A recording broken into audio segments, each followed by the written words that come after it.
On September 15, 2006, an EasyJet Airbus A319 was en route from Alicante, Spain to Bristol, UK. As the aircraft soared through the skies, everything seemed routine until it wasn't. Approximately 85 minutes into the flight, cruising at 32,000 feet over Nantes, France, disaster struck. Suddenly, a loud clunk echoed through the cockpit as the aircraft experienced a catastrophic electrical failure. In an instant, the pilots found themselves plunged into darkness, their communication systems silenced, and automated controls rendered useless. Unbeknownst to them, they were on a collision course with another aircraft.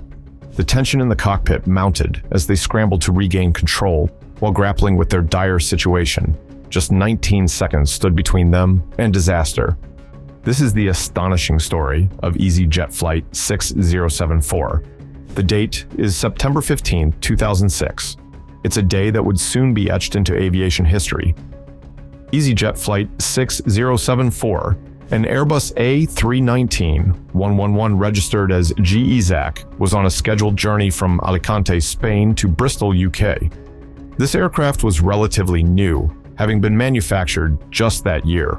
It had logged 1,962 airframe hours and completed 1,428 takeoff and landing cycles. Powering this sleek machine were two CFM International CFM56 5B5/P engines, known for their reliability. As the flight took off from Alicante at 9:26 a.m., everything seemed normal. The passengers aboard were mostly holidaymakers returning home after enjoying the sunny shores of Spain. The weather conditions were routine for flying, clear skies and smooth air, setting the stage for what should have been a straightforward flight. As they cruised at 32,000 feet over Nantes, France, anticipation filled the cabin. Little did they know that their routine journey was about to take a life-threatening turn. At the helm of EasyJet Flight 6074 was a seasoned captain aged 42 with approximately 9,000 total flight hours under his belt. However, his experience on Airbus aircraft was limited, with less than 400 hours logged on the A319 model. Beside him sat the first officer, a 34-year-old pilot with around 3,000 total flight hours, of which about 500 were on Airbus planes. Together, they formed a crew of 6, including flight attendants who were unaware of the impending crisis. Despite their combined flying experience, both pilots faced a daunting challenge, navigating a sophisticated aircraft under extreme circumstances with limited familiarity with its systems. With the weight of responsibility heavy on their shoulders, they embarked on what should have been a routine flight. But as they soared into the skies over France, they had no idea that their skills would soon be put to the ultimate test. The flight was a routine trip taken by holidaymakers, eager to return home after enjoying their vacation in the sun. EasyJet Flight 6074 departed from Alicante at precisely 9:26 a.m., with a flight plan filed for a cruising altitude of flight level 320. After a brief crew change, the pilots were ready to take to the skies, confident in their preparations. As the aircraft lifted off smoothly, the passengers settled in, unaware of the challenges that lay ahead. The crew had been informed about a previous issue with the aircraft's #1 generator during its earlier flight. While this problem was manageable according to the minimum equipment list, it would soon prove to be a significant factor in the unfolding drama. However, that optimism would soon be shattered. At approximately 11:01 a.m. local time, while cruising at flight level 320 over Nantes, France, the pilots heard an ominous loud clunk reverberate through the cockpit. In an instant, multiple systems began to fail. The captain's primary flight display and navigation display went blank, leaving him without critical flight information. The autopilot disengaged abruptly, and the radios fell silent. Panic set in as the pilots realized they were now flying blind. The cockpit lights flickered ominously, and alarms blared as they struggled to comprehend the extent of their predicament. With their automated systems down and communication lost, they were thrust into a nightmare scenario, one that would test their skills and resolve like never before. The captain quickly handed control over to the first officer, who was still able to access some instruments. As he manually piloted the aircraft through turbulent skies, both pilots grappled with their new reality. They were now alone in the vast expanse above France, cut off from air traffic control and unaware of their perilous proximity to another aircraft. as the pilots of EasyJet Flight 6074 faced the unfolding crisis. Their initial assumption was that the failure stemmed from either the auxiliary power unit or its generator. With their communication systems down, they were left vulnerable to a collision without critical instructions from air traffic control. The loss of communication meant they were flying blind, unable to receive updates or alerts about other aircraft in their vicinity. As the pilots grappled with their malfunctioning systems, they remained unaware of how dire their situation had become. The cockpit was filled with confusion as alarms blared and instruments failed one by one. The captain attempted to troubleshoot the issues, but with each passing moment, it became increasingly clear that they were in a precarious position. Unknown to them, their flight was intersecting with another aircraft. The pilots focused on regaining control and restoring communication, aware that external monitoring was beginning to reveal the imminent threat that loomed ahead. Meanwhile, at Brest Area Control Center, the air traffic controller noticed that Flight 6074 had disappeared from radar. Concerned for its safety, he attempted to contact the flight multiple times but received no response. As apprehension gripped him, he checked radar data and discovered something alarming. Flight 6074 was on a potential collision course with American Airlines Flight 63. Realizing the gravity of the situation, the controller quickly reached out to American Airlines Flight 63 to determine if they could see EasyJet Flight 6074 on their traffic collision and avoidance system. Unfortunately, for traffic collision and avoidance system warnings to activate, both aircraft needed their avoidance systems operational. With Flight 6074 experiencing an electrical failure, this was not possible. As tension mounted, the crew of American Airlines Flight 63 began searching manually for EasyJet Flight 6074. With each passing moment, both aircraft drew closer together, heightening the urgency of the controller's actions. He assessed the situation and determined that he needed to provide guidance to prevent a catastrophic collision. Unable to receive any vectors from Flight 6074 due to its communication failure, he decided to instruct American Airlines Flight 63 to descend to flight level 310 in hopes of avoiding disaster. The stakes were incredibly high as the situation escalated. The controller's efforts were crucial in navigating the potential tragedy, but time was running out. As the crisis unfolded, the crew of EasyJet Flight 6074 quickly shifted into emergency mode, focusing on regaining control of the aircraft. The initial loud clunk had triggered a catastrophic failure of multiple systems, leaving the pilots scrambling to manage their deteriorating situation. The captain, realizing that his primary flight display and navigation display had gone blank, handed control over to the first officer, who still had some instruments operational. The first officer manually piloted the aircraft, relying on his training and instincts to navigate without the assistance of autopilot or flight director systems. The cockpit was filled with alarms and warning tones as they faced a cascade of failures. The captain attempted to execute emergency checklists displayed on the lower electronic centralized aircraft monitor, but many of the systems he needed were offline, complicating their recovery efforts. With communication systems down, the crew was cut off from air traffic control and unable to receive vital updates about their flight path or any nearby aircraft. The captain tried various methods to restore communication, including switching transponders and attempting to transmit a mayday call on multiple frequencies, but received no response. In a bid to regain some semblance of control, he also attempted to reset the auxiliary power unit in hopes of restoring electrical power. However, these efforts yielded no results.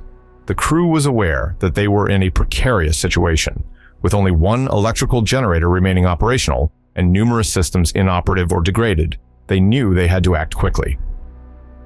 As time passed, they consulted their quick reference handbook for guidance on landing performance in this degraded state. They faced uncertainty about which systems were still functional and how best to proceed. Despite the overwhelming challenges, both pilots remained focused on landing safely at Bristol, weighing their options carefully while preparing for an emergency landing.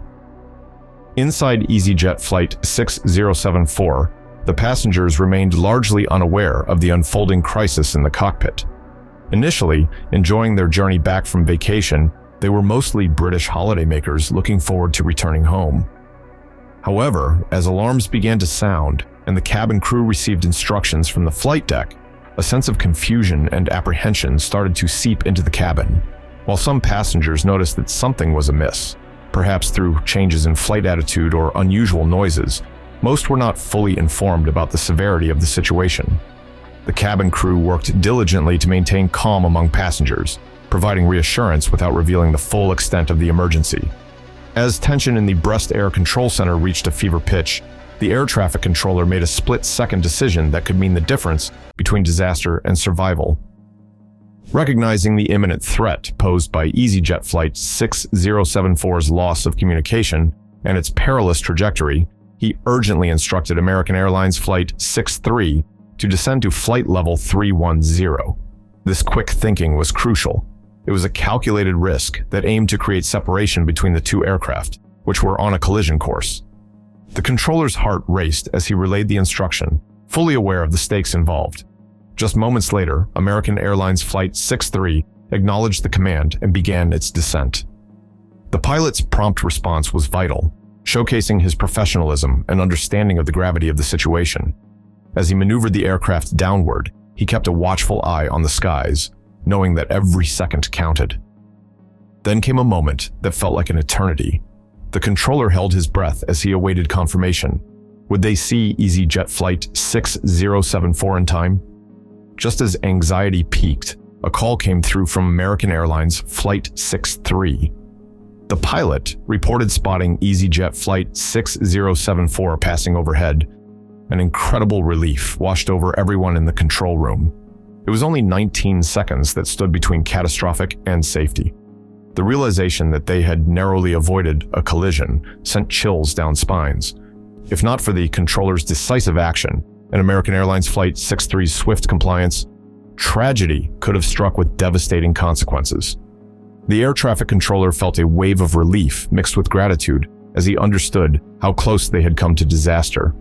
The successful spotting of EasyJet Flight 6074 was a testament to quick thinking and effective communication in an extraordinarily tense situation. In that critical moment, lives were saved, and lessons learned would echo throughout aviation safety protocols for years to come. As EasyJet Flight 6074 approached Bristol, the pilots faced a daunting challenge. With their electrical system severely compromised, they had to execute a manual landing without the usual automated assistance. The captain and first officer worked in unison, relying on their training and instincts to guide the aircraft safely to the runway. The tension in the cockpit was palpable as they prepared for landing. They had already discussed their options and decided that Bristol's runway 09 was their best choice, despite concerns about the aircraft's degraded state. As they descended, they encountered complications with landing gear deployment. The landing gear lever produced no response when activated. In this critical moment, the crew quickly resorted to backup systems. They activated the manual gravity gear extension system, which allowed the landing gear to descend under its own weight. With hearts racing, they confirmed that the landing gear was down and locked, a crucial milestone in their approach. As they lined up for landing, every second felt like an eternity. The pilots focused intently on their final approach, knowing that they were navigating a precarious situation without communication or full control over their systems. Finally, with a firm thud, the aircraft's wheels made contact with the runway. The first officer immediately applied maximum reverse thrust, as instructed by the captain, bringing the aircraft to a halt just moments later. They had successfully landed at Bristol, an incredible feat given the circumstances. Relief washed over both pilots as they realized they had avoided disaster against all odds. In the immediate aftermath of the landing, emergency services were on high alert, prepared for any eventuality. As EasyJet Flight 6074 came to a stop on the runway, it became clear that there had been no crash or hijacking. All 144 individuals on board, 138 passengers and 6 crew members, survived without injury. Emergency personnel quickly approached the aircraft, ready to assist as needed. The cabin crew began to reassure passengers, who were understandably shaken but relieved to be on solid ground again. As emergency responders assessed the situation and ensured that everyone was safe, it became evident that this incident would prompt thorough investigations into what had occurred in flight.